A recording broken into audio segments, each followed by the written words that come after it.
Hola, buenas tardes a todos. En esta sesión seguiremos viendo resultados acerca de funciones medibles. El primero que veremos es respecto a sucesiones de funciones medibles. A partir de estas funciones, nosotros podemos construir otras funciones que también resultan ser medibles. Vamos a ver precisamente qué funciones. Sea X sigma un espacio medible. Proposición 1. Sea Fn una asociación de funciones sigma medibles, ya sea que tomen valores en los reales extendidos o en los reales. Las siguientes funciones son medibles. Inciso A. E sub m de x se define como el mínimo de las primeras funciones fm evaluadas en x. G mayúscula sub m evaluada en x se define como el máximo de las primeras m evaluadas en x. Y claro, no m cualquier natural.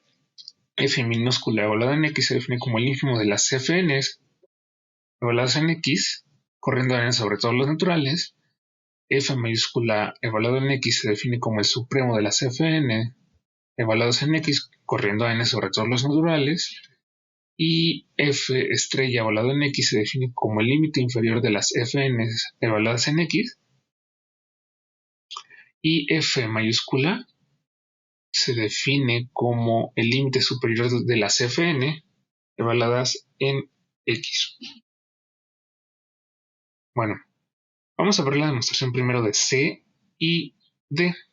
Los argumentos para A y B van a ser similares. Vamos a mostrar C. Es decir, que f de x igual al ínfimo de las fn evaluadas en x es medible.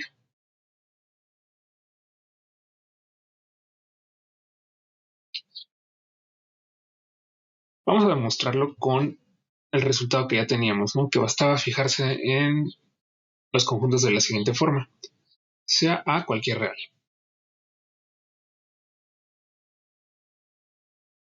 Los x en x tales que f de x es mayor o igual que A es igual, por definición de la función f, a los x en x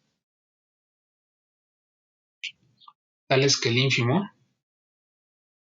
de los fn son mayores o iguales que A. Este conjunto se puede ver como la intersección de los x en x tales que fn en x es mayor o igual que A, corriendo a n sobre todos los naturales. Esta contención es fácil de ver, pues primero, si tenemos que todos los fn evaluados en x son mayores o iguales que A, entonces el ínfimo también va a ser mayor o igual que A porque es la máxima cota inferior, ¿no? Ahora, si el ínfimo de las fn es mayor o igual que A, entonces, como los fn's en x son mayores o iguales que ese ínfimo, también van a ser mayores o iguales que A. Entonces, esta contención se puede verificar rápidamente. Y como cada uno de estos está en sigma, porque la función, bueno, las funciones fn son sigma medibles, tenemos que todo este conjunto está en sigma, al ser intersección numerable de elementos de sigma. Y como lo probamos para cualquier arbitrario, tenemos que f es sigma medible.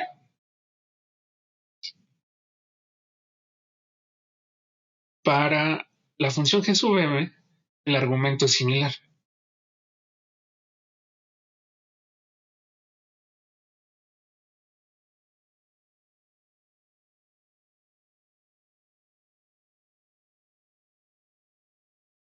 Solo que en este caso tendríamos una intersección finita, ¿no?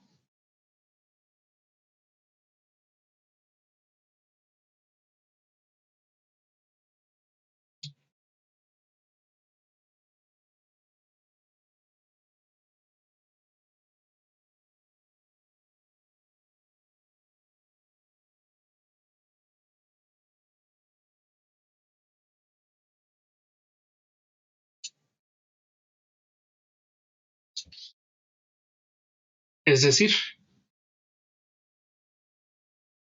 los x en x tales que g sub m evaluado en x es mayor o igual que a es la intersección desde que k es igual a 1 hasta m de los x en x tales que fk evaluado en x es mayor o igual que a. ¿No? Recordemos que g sub m era el mínimo de las primeras m y esto está en sigma, ¿no? Por lo tanto, g sub m es sigma medible. Ahora, vamos a ver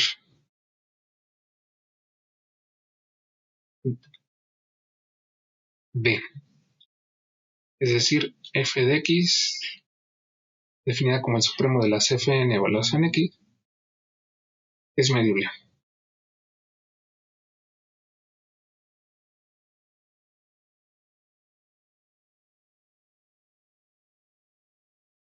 Sea a cualquier real.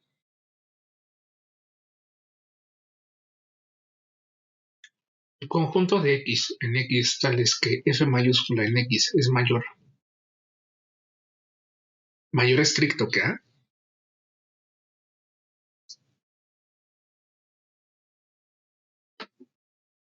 es igual a los x en x tales que el supremo de las fn es mayor que a.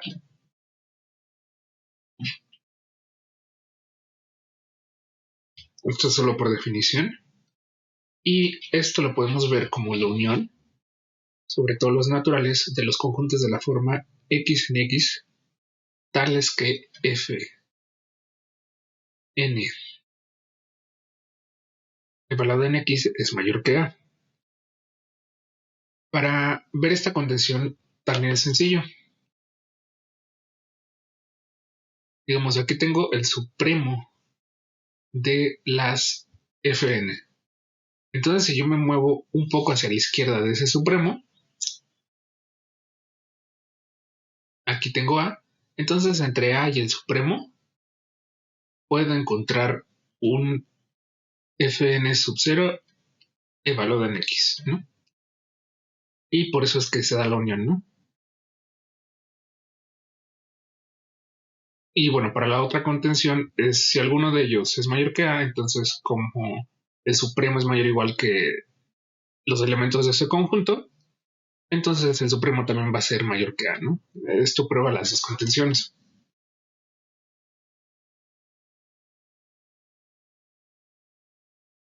Y bueno, lo pueden escribir más formalmente ustedes. Y como cada uno de estos está en sigma,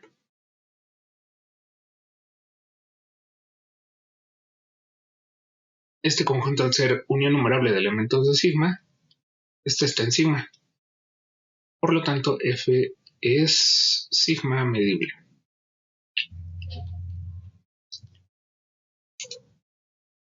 Muy bien. El argumento para G mayúscula sub m es similar.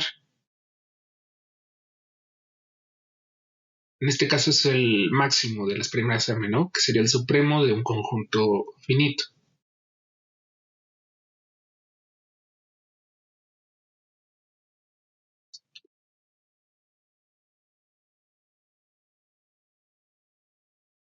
En este caso tenemos que los x en x, tales que G mayúscula sub m igualado en x es mayor que a, se puede ver como la unión desde que k es igual a 1 hasta m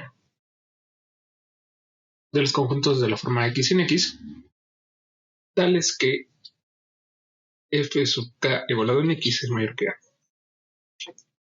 Y al ser unión finita de elementos de sigma, sigue estando en sigma. Y por lo tanto, G sub m es sigma medible.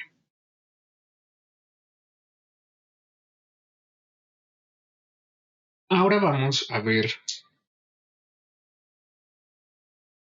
el inciso E.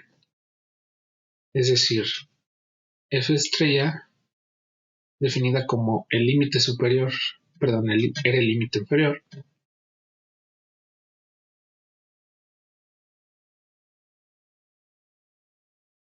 de las Fn evaluadas en X.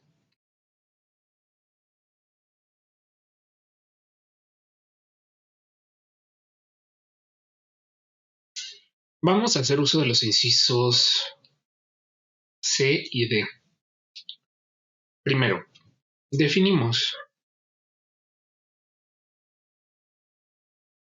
H sub K evaluada en X como el ínfimo de las Fn evaluada en X, pero corriendo n a partir de K.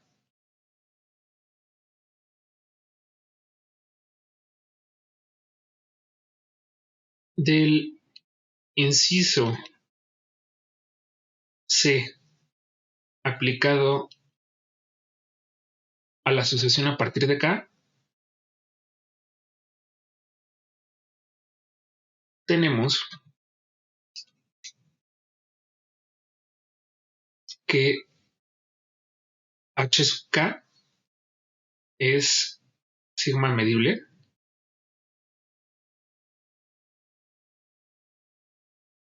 para todo K en los naturales. Ahora, si recuerdan, el límite inferior era el supremo sobre n de los ínfimos a partir de cierto n, ¿no? Vamos a escribir eso mejor.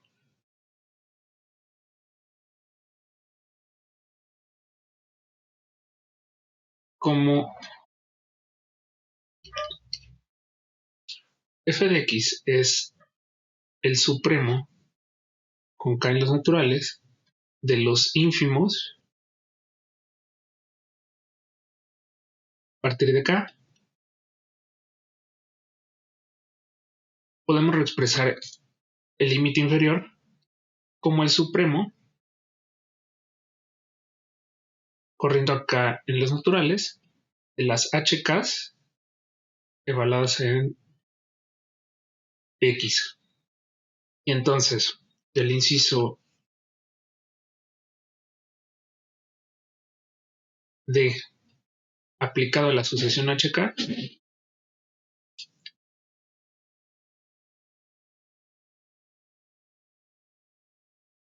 tenemos que f estrella es sigma medible. Va a ser algo similar en el caso del inciso F. Vamos a demostrarlo para concluir. Es decir, vamos a demostrar que la función f mayúscula estrella evaluada en x, definida como el límite superior de las fn evaluadas en x, es sigma medible.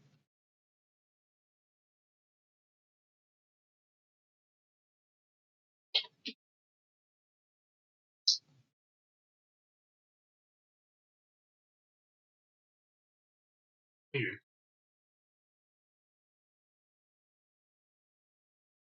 Para cada k en los naturales,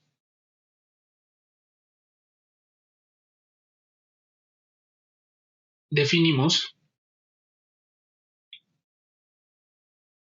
h mayúscula sub k evaluada en x como el supremo de las n mayores o iguales que k de las fn evaluadas en x.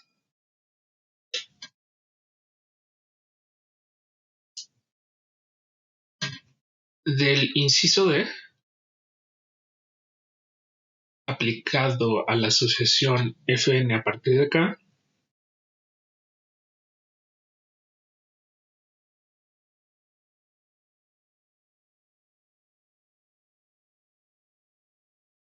tenemos que H sub K es sigma medible para todo K, que es el supremo de funciones medibles.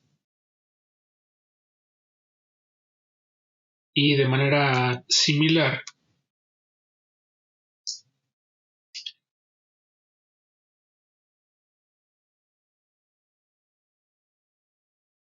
tenemos que F mayúscula estrella evaluada en X se ve como el ínfimo sobre K en los naturales, las H's K evaluada en X, ¿no?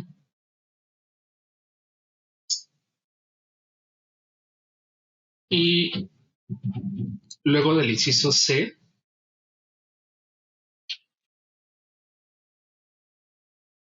aplicado a la sucesión HK, H mayúscula sub K, tenemos que F mayúscula estrella es sigma medible, ¿no? Porque es el ínfimo de funciones medibles.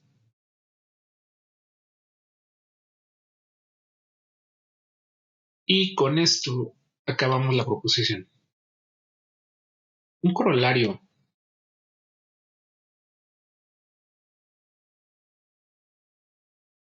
bastante inmediato de esto es lo siguiente.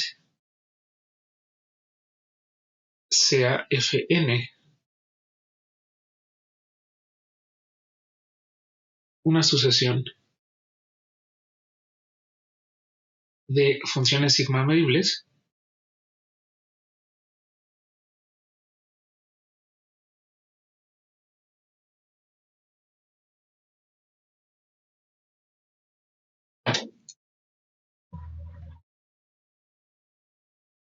si el límite cuando n tiende a infinito de Fn evaluado en X existe para todo X en X, este límite podría ser infinito, no importa realmente. Y si a esto lo denominamos como f de x, entonces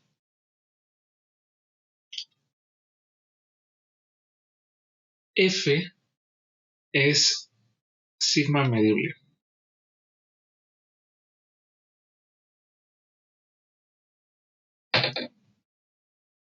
Es decir, si la función converge puntualmente, perdón, si la sucesión de funciones converge puntualmente, entonces la función definida como el límite puntual también es medible. Vamos a ver la demostración del corolario. Bastante sencilla. ¿Por qué? Puesto que límite cuando n tiende a infinito de fn de x existe, entonces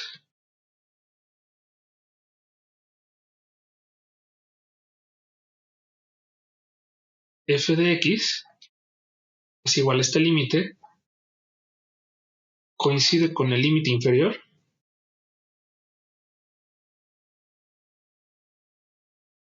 de las fn evaluadas en x o con el límite superior.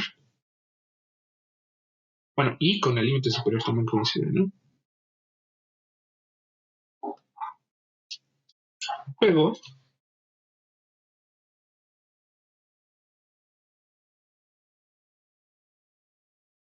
de los incisos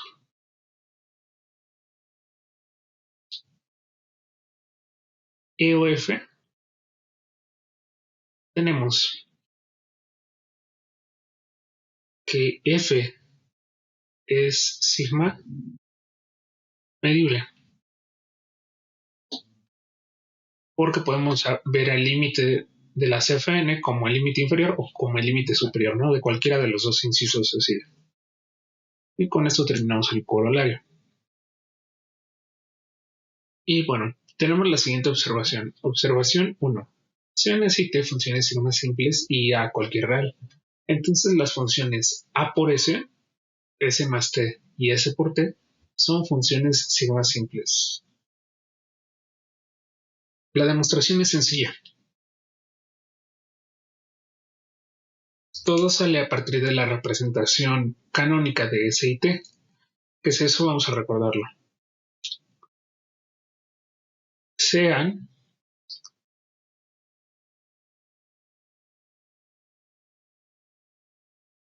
S igual a la suma desde que I es igual a 1 hasta acá, de alfa I por la característica de EI y T igual a la suma desde que I es igual a 1 hasta M de beta I por la característica de FI.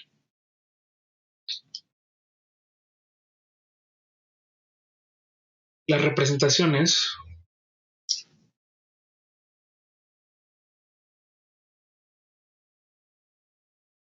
canónicas de S y T respectivamente.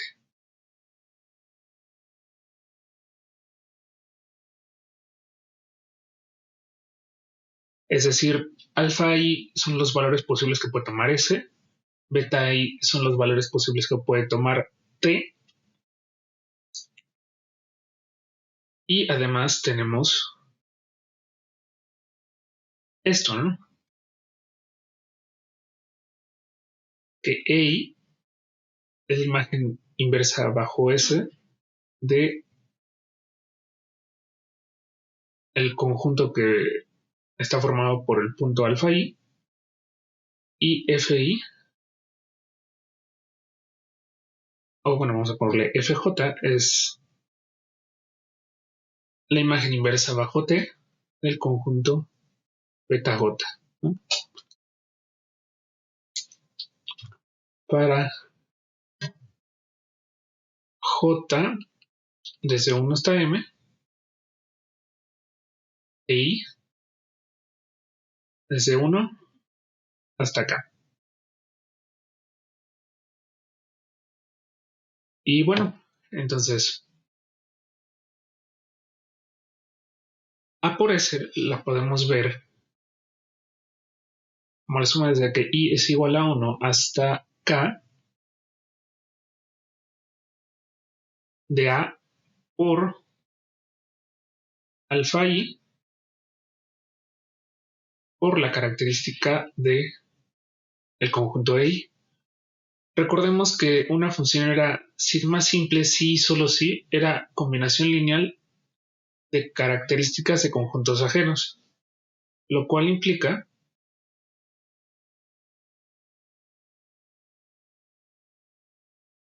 que A por S es sigma simple.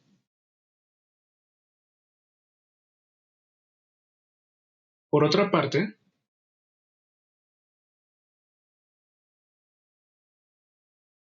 tenemos que S más T se puede ver como la suma de lo siguiente.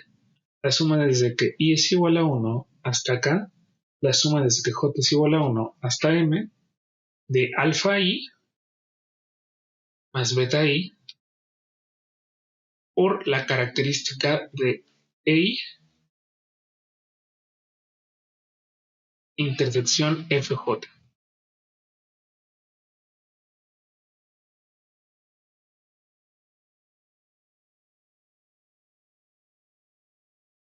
¿No? Pues S más T evaluado en X es igual a alfa I más beta I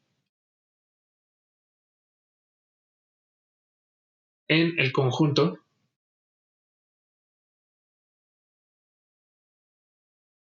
EI intersección FJ. ¿No? Me fijo donde S vale alfa I, que es el conjunto EI por definición, y me fijo en el conjunto que T vale beta I, beta J, perdón, donde FJ es el conjunto donde T vale BJ, ¿no? La imagen inversa del unitario de beta J.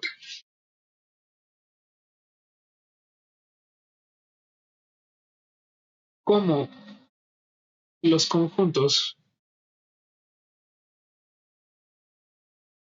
EI intersección FJ corriendo I desde 1 hasta acá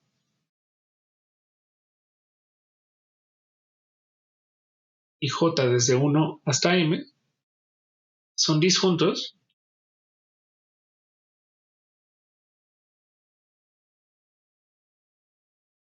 por pares, porque los EIs y los FJ son disjuntos por pares, tenemos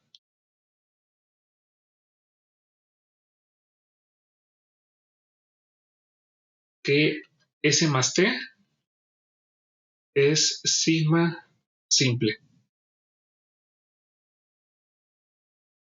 No, porque otra vez estamos viendo a S más T como combinación lineal de características de conjuntos ajenos. A esto le voy a llamar 1 para hacer una pequeña observación al final. Y de manera análoga,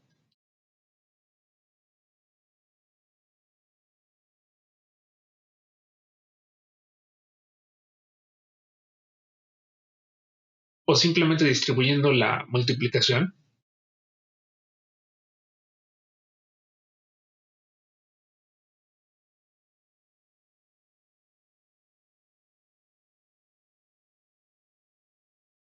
de S y T, tenemos que S por T se puede ver como la suma desde que Y es igual a 1 hasta acá, J igual a 1 hasta M, de alfa I por beta J por la característica de EI intersección FJ.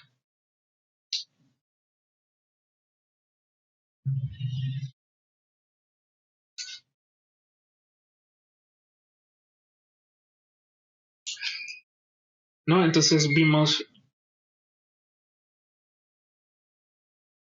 que S por T es combinación lineal de características de conjuntos ajenos, porque ya habíamos visto que los EI intersección FJ son ajenos por pares, ¿no?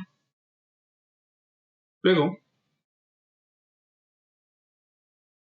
S por T es sigma simple.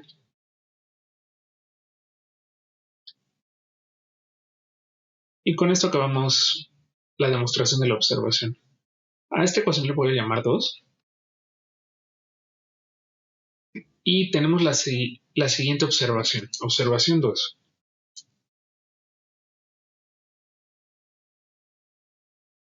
Las representaciones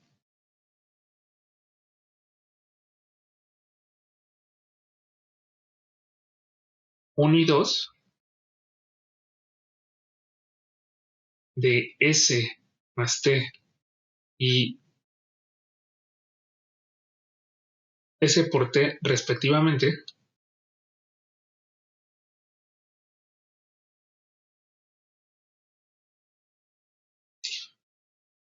podrían no ser las representaciones canónicas.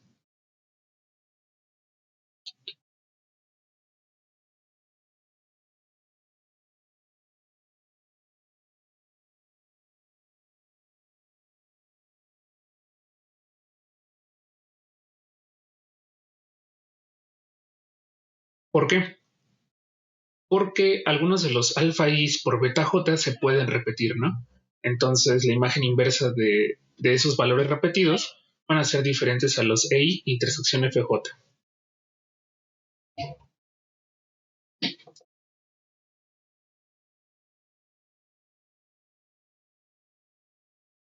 Y lo mismo va a ser para la suma de S más T.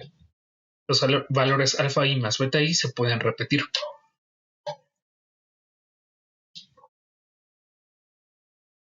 Ahora tenemos la siguiente definición.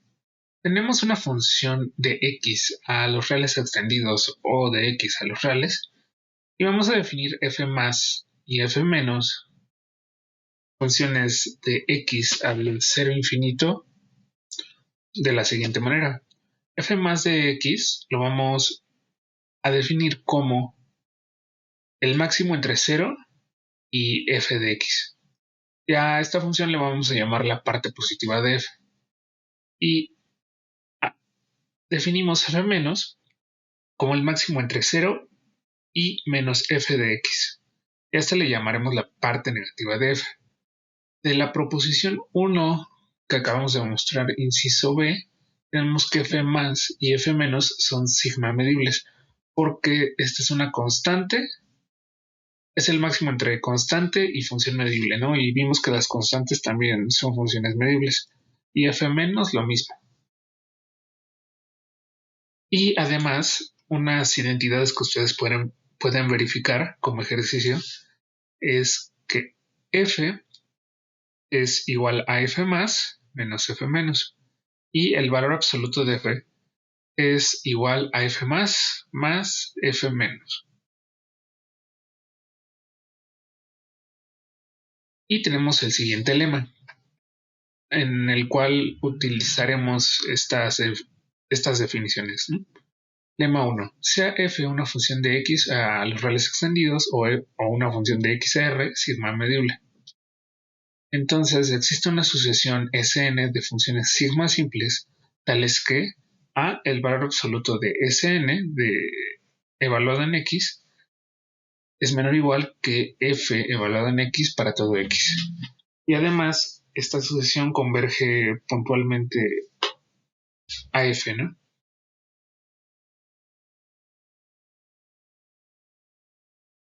Vamos a ver la demostración. Es bastante rápida con el lema de la clase anterior. Y con las definiciones que acabamos de ver. Sea f de x a r o f de x, perdón, a r extendido o f de x a r, sigma medible. Tenemos que la parte negativa de f y la parte positiva de f son funciones sigma medibles no negativas.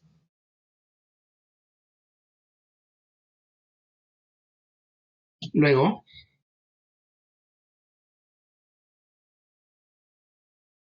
del lema 1, inciso A,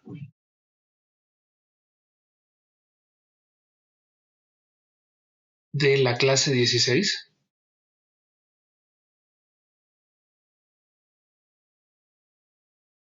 este lema que nos decía que cualquier función no negativa podría ser aproximada por funciones sigma simples no negativas, ¿no?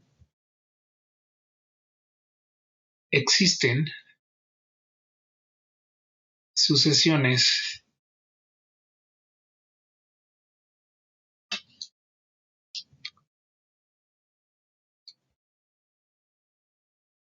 Rn, En de funciones sigma simples tales que, primero,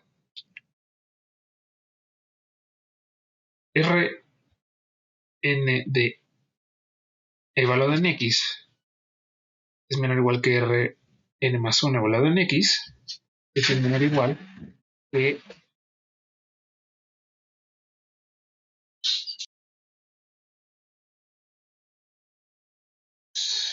evaluado en X. Para todo X,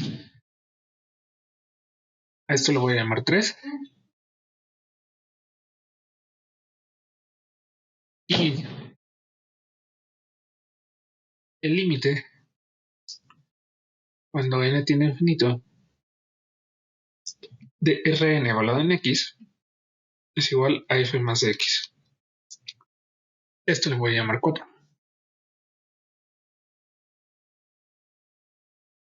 Claro, esto también para todo X. Y Tn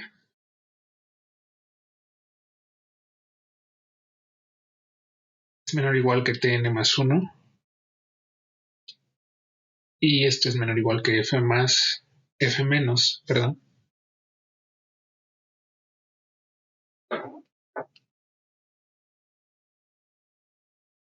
Esto lo voy a llamar 5.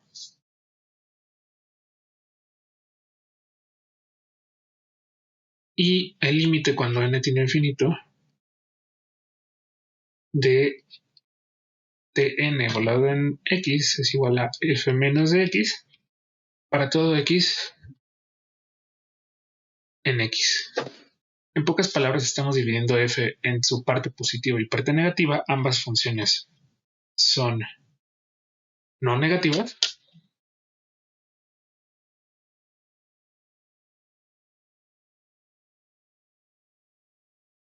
Y cada una la aproximamos por funciones sigma simples no negativas, ¿no?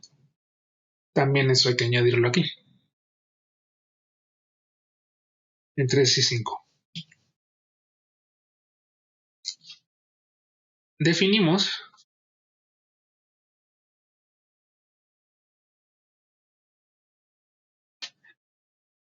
Sn como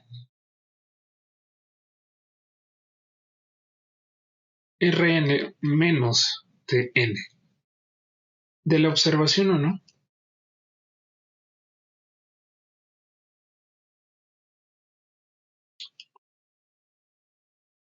tenemos que Sn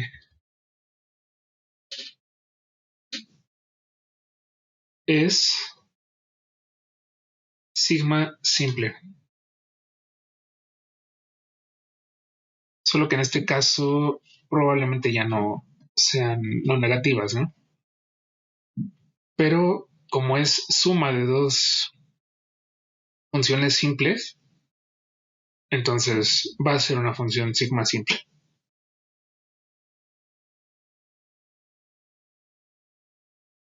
Y además,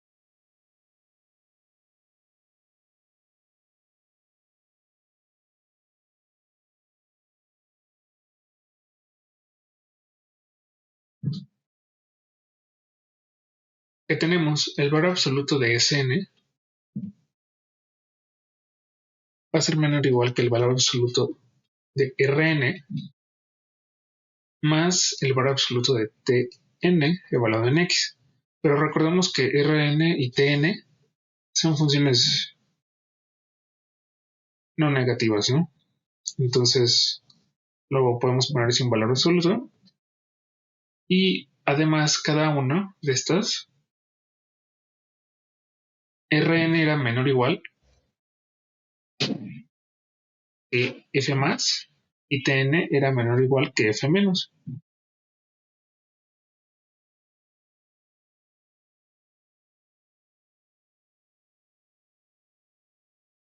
Y esto se sigue de 3 y 5, ¿no? Las desigualdades que tenemos sobre Rn y Tn.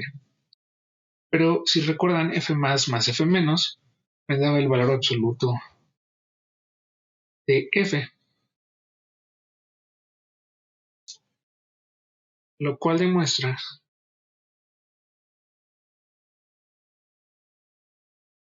la parte A.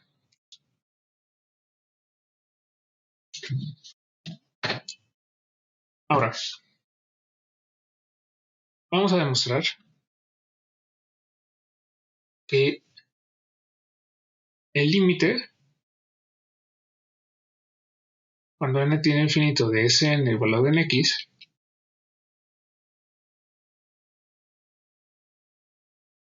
es igual a f de x. Vamos a tener dos casos. Caso 1, que f de x es mayor que 0 o mayor o igual.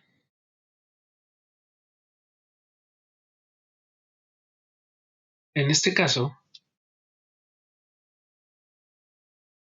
tenemos que f menos va a ser igual a 0, ¿no? Porque es el máximo entre 0 y menos f, ¿no? Pero menos f sería menor o igual que 0. Luego, la sucesión Tn, recordemos, es menor o igual que f menos, vale 0 en el punto x.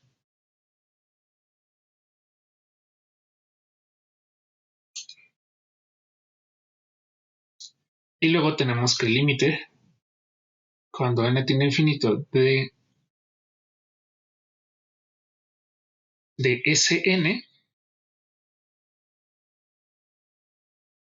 en ese punto, es igual al límite cuando n tiene infinito solo de Rn, evaluado en x. Eso es igual a f más, que da igual a f, ¿no? Porque la parte negativa es 0. Ahora, caso 2,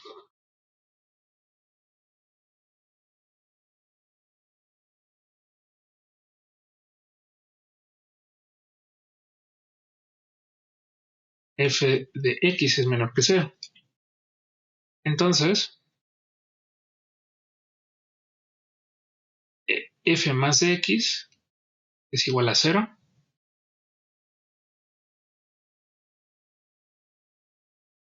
y f menos es igual a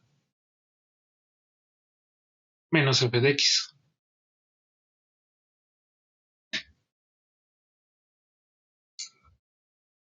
Luego, el límite, cuando n tiene infinito de Sn, va a ser igual al límite, cuando n tiene infinito, en principio de Rn, bueno, esto evaluado en x, menos Tn evaluado en x.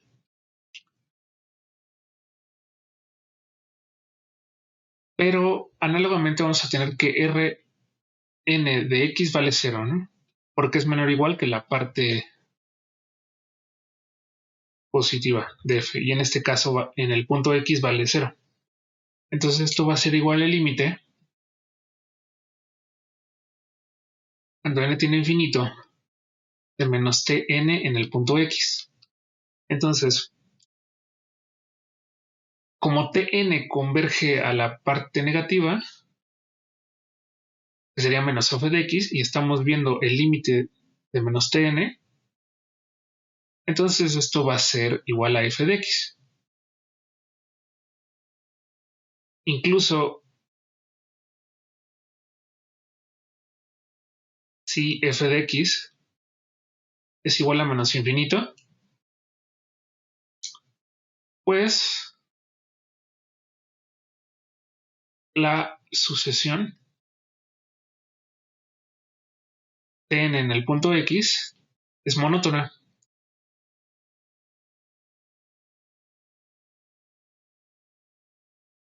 Es decir, si la f de x es finita, pues solo sacamos el signo del límite, ¿no? Y en el caso de que f sea menos infinito, entonces la sucesión Tn entonces crece a infinito, por definición, ¿no? Que va hacia f menos, que sería infinito. Entonces, algo que se va a más infinito de manera creciente, entonces menos esa sucesión se va a menos infinito, ¿no? Y con esto acabamos la prueba.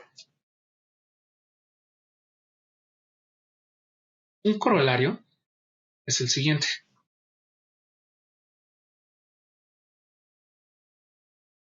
Corolario 2.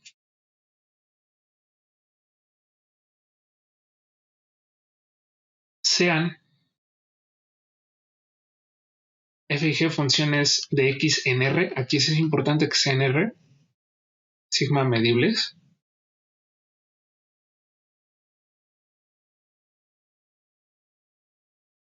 Y a cualquier real. Entonces,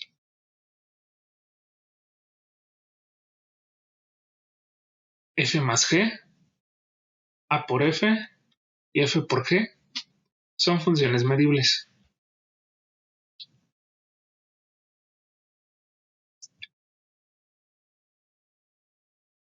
Vamos a ver la demostración.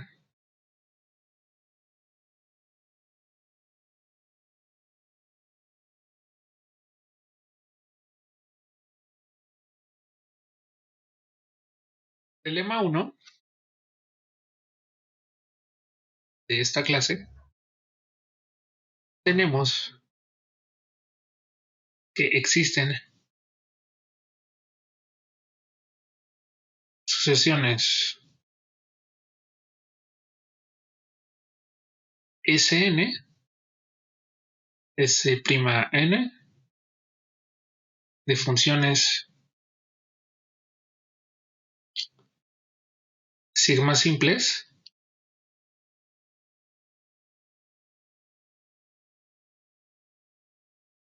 tales que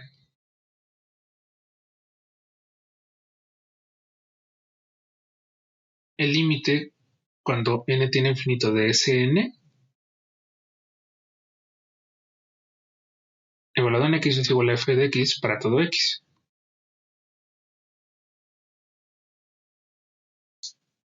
Y el límite cuando n tiene infinito de S'N en x es igual a g de x para todo x en x, ¿no? Porque f y g son sigma medibles. Notemos lo siguiente.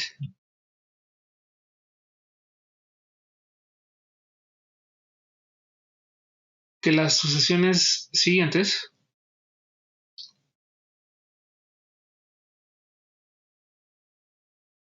Sn más Rn, perdón, Sn más Sn' en este caso, me quedé con la demostración anterior,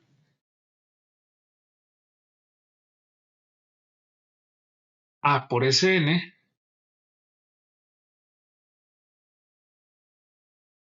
y Sn por S'N son sucesiones de funciones sigma simples.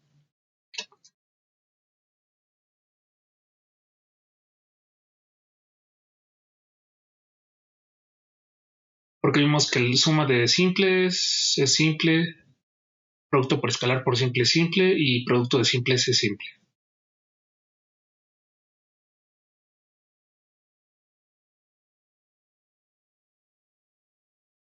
En particular son medibles.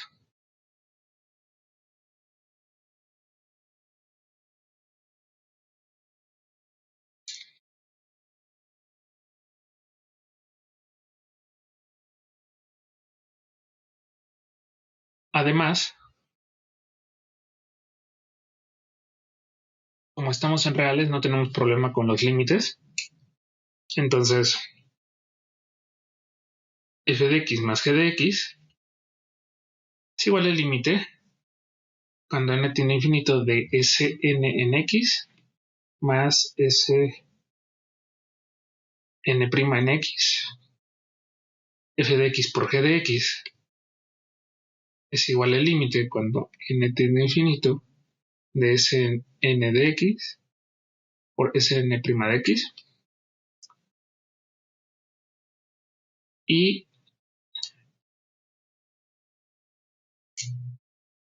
a por f de x es igual el límite cuando n tiene infinito de a por Sn evaluado en x.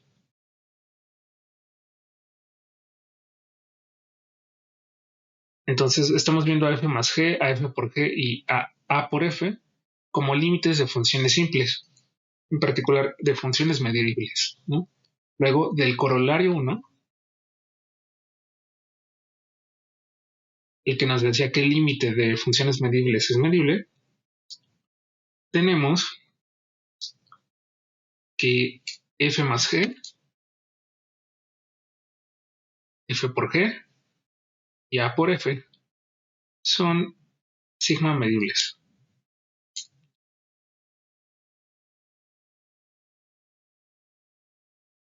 Y con esto acabamos la demostración del corolario 2. Antes de terminar la sesión, me gustaría añadir una nota. Sean f y g de x a r sigma medibles.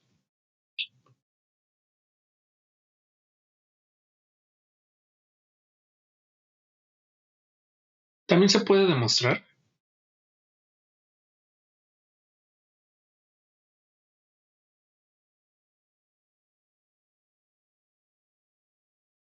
que f más g, f por g y a por f son medibles directamente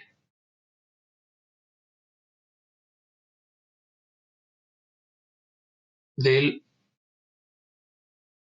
corolario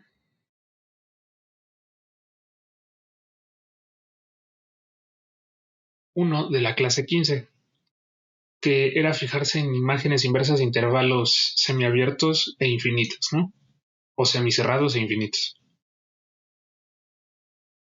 En parte fue algo que ya hicieron con César, ¿no? Nosotros lo vimos como aplicación directa de la aproximación por simples y las propiedades de límites de funciones medibles. Esto sería todo por la clase de hoy. Muchas gracias.